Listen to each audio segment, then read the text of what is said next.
Do you want to forward WhatsApp status? You can share WhatsApp status with your friends or group chat with just a few simple steps.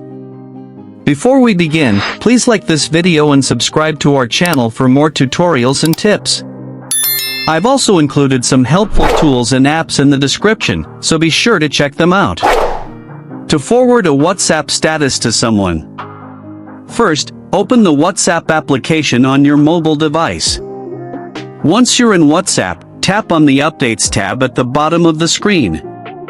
Under the Status section, tap on My Status to view your posted status. Here you will see all your current status. Tap on one that you want to forward. While the status is playing, tap on the three-dot menu at the top right corner. A pop-up menu appears with different options. From the options, tap on Forward. A contact list will appear. From here, select the individual chats, group chats, or broadcast list you want to forward the status. Once selected, tap the send icon at the bottom right corner. Your WhatsApp status will now be forwarded as a message to the selected contacts or groups.